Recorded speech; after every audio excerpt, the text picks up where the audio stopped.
Ya, telah pun sampai kita ke daerah Tutong pada pagi ini, Intan, ya. Dan rakan kita Nur Adina nampaknya bertugas. Alhamdulillah. Assalamualaikum Nur Adina. Waalaikumsalam warahmatullahi wabarakatuh, Daud Iskandar dan juga Intan. Apa khabar pada hari ini? Alhamdulillah, ya, kami berdua dalam keadaan sihat dan juga dalam keadaan ceria. Ya, Adina sendiri apa khabar pagi ini? Alhamdulillah, saya dan juga kru yang bertugas pada pagi ini dalam keadaan yang baik-baik sahaja. Kemudian kita ingin bertanyakan keadaan cuaca di daerah Tutong. Mungkin dapat dikongsikan bersama Adina. Baik, keadaan cuaca juga di sekitar kawasan Pekan Tutong ya dalam keadaan yang baik dan juga cerah sahaja pada pagi ini. Dan kita harapkan semoga apapun urusan mereka di luar sana akan dapat berjalan dengan lancar ya, dan juga akan dipermudahkan selaras dengan perancangan yang mereka harapkan. Ya, amin, amin, amin. Mudah-mudahan ya, insya-Allah. Jadi Adina, baik, dalam kehidupan kita ya, sekarang ini dewasa ini kita tidak dapat terlepas daripada media sosial ini ya. Kadang-kadang konten yang kita sharekan sendiri ya, mungkin apa sahaja aktiviti-aktiviti yang Tani buat. Kadang-kadang menerima feedback ataupun komen daripada orang luar ya. Jadi yang menjadi sama ada mereka rakan kita ataupun orang luar sendiri memberi komen.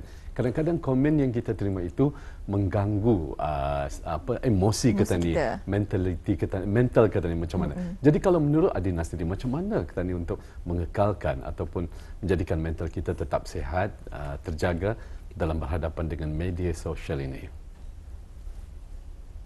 Baik, ya, dengan adanya media sosial pada masa ini telah mendorong orang ramai juga untuk melakukan perbandingan yang berterusan ya. Apatah lagi dengan melihat kehidupan orang lain yang membuat kita merasa apa yang kita miliki ini tidak mencukupi, dan inilah sebenarnya yang menjejaskan keyakinan diri kita dan kesihatan mental.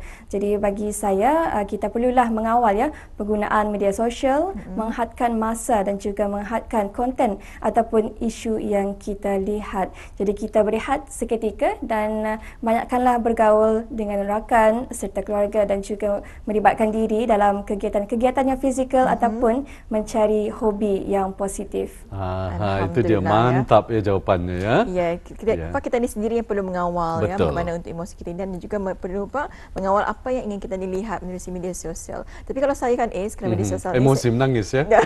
Saya melihat online business ni makanan lah, baju lah, tudung lah, ya kan. Tapi tetap sabar dan tenang ya dalam menghadapinya. Baik, tahniah kita ucapkan kepada Adina kerana dapat menghadapi apa saja kemungkinan yang berlaku ya. Jadi tidak mengganggu mentaliti ataupun Adina sentiasa menjaga mental yang sihat ya. Baik, untuk seterusnya apakah bahan dari daerah Tutong? Silakan.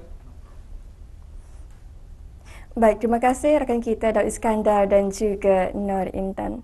Bismillahirrahmanirrahim. Assalamualaikum warahmatullahi wabarakatuh. Selamat pagi dan juga salam sejahtera Auda. Alhamdulillah kita bersua pada hari ini dan terima kasih atas kesetiaan Auda menyaksikan Rampai Pagi yang kami bawakan dari daerah Tutong. Dan Auda seperti biasa dalam pertemuan kita kali ini akan dikongsikan beberapa makluman mengenai acara yang akan berlangsung di sekitar kawasan daerah Tutong, iaitu pada hari ini, hari Sabtu 22 Jun 2024 akan diadakan Forum Perdana Sempena Hari Keluarga 2024 anjuran daripada Majlis Perundingan Mukim Pekan Tutong yang akan berlangsung di Dewan Kediaman Rasmi Pegawai Daerah Tutong dan insyaAllah akan bermula pada jam 9 pagi nanti ya.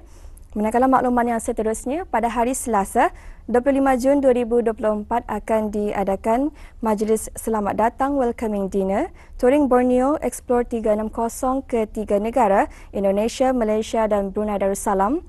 Anjuran daripada Persatuan Kenderaan Pacuan 4 Roda Daerah Tutong yang akan mengambil tempat dia di Dewan Kediaman Rasmi Pegawai Daerah Tutong dan insyaAllah akan bermula pada jam 8 malam ya. Dan kita harapkan agar acara yang akan berlangsung ini akan dapat berjalan dengan lancar dan juga sempurna dilaksanakan selaras dengan perancangan yang diharapkan oleh pihak penganjur ya.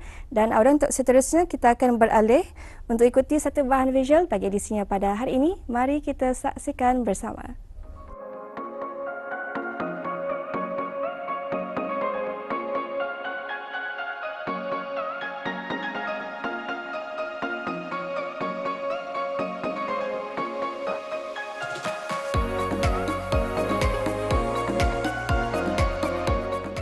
Badan beruniform adalah kumpulan yang terdiri daripada gabungan keahlian dan mempunyai dasar tertentu untuk dipatuhi. Sudah semestinya penglibatan anak bangsa kita ni dalam aktiviti kokurikulum seperti badan beruniform ini mampu membentuk mereka menjadi sihat dari segi jasmani, emosi, rohani, intelek dan sahsiah. Seperti pertubuhan pengakap, antara yang giat aktif di negara ini. Dalam usaha mencari pelapis-pelapis ahli pengakap sekaligus menerapkan ilmu asas-asas pengakap, Pasukan 2032, Pasukan Pengakap Terbuka Lamunin menempatkan sesi pembelajaran di Balai Raya Kampung Lamunin. Fungsi pengakap ialah sebagai salah satu ataupun sebuah pergerakan sukarela. Dalam berpengakap ini ada mendidik ahli-ahli supaya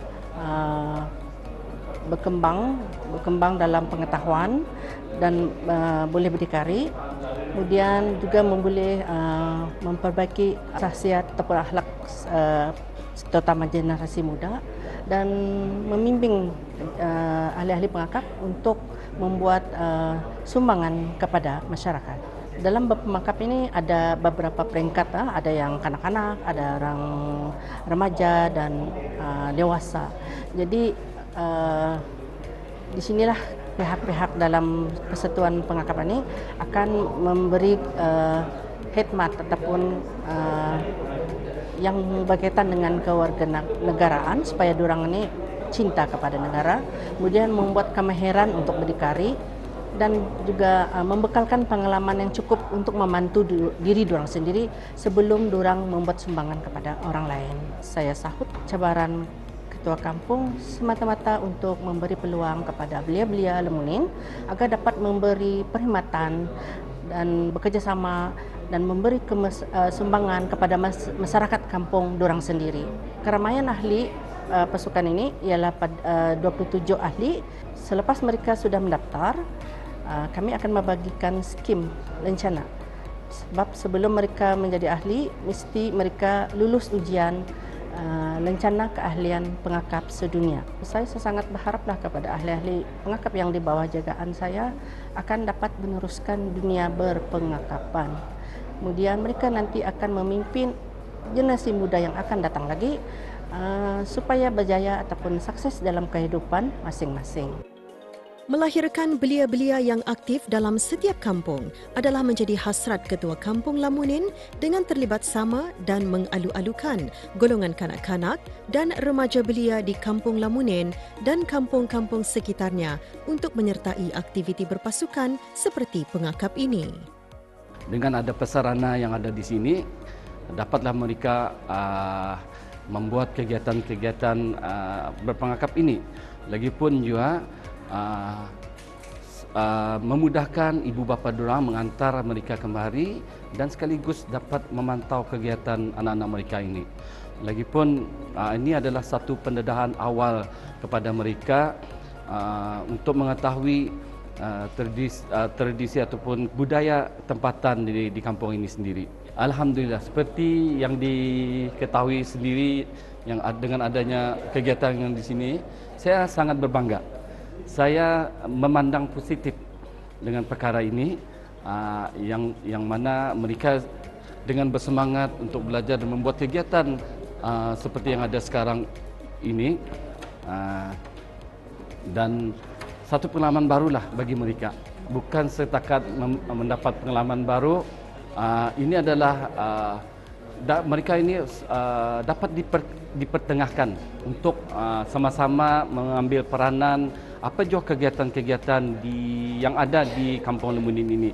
Saya berpendapat pada perancangan yang akan datang bukan saja penduduk Kampung Lamunin saja yang mengikuti pengakap terbuka Lamunin ini. Saya mudahan juga saya mengalu-alukan juga kepada penduduk kampung yang di luar sana yang ingin mengikuti persatuan pengakap Lamunin ini, ya sangat dialu-alukan.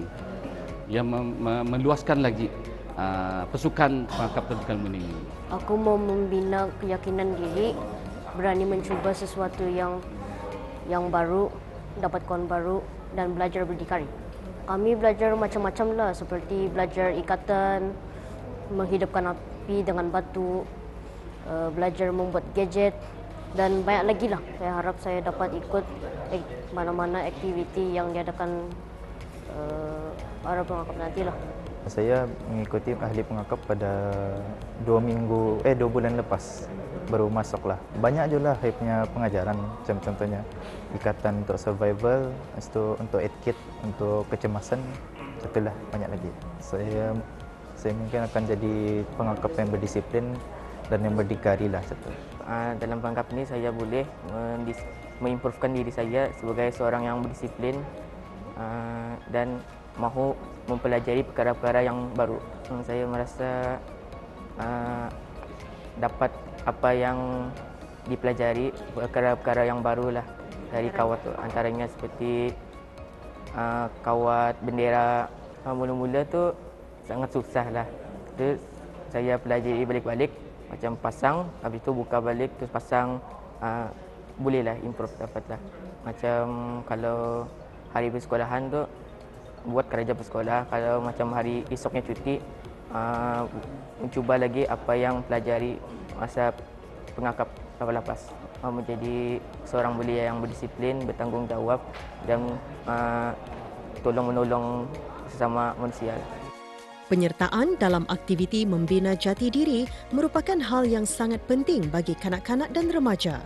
Menguatkan etika dalam diri, remaja perlu membekali diri dengan pergaulan yang berlandaskan etika. Mereka dapat belajar bersifat terbuka untuk menerokai berbagai pengalaman, minat dan kebolehan yang berbeza, sekaligus mempelajari asas-asas kemahiran hidup, hidup berdikari dan mendisiplinkan diri.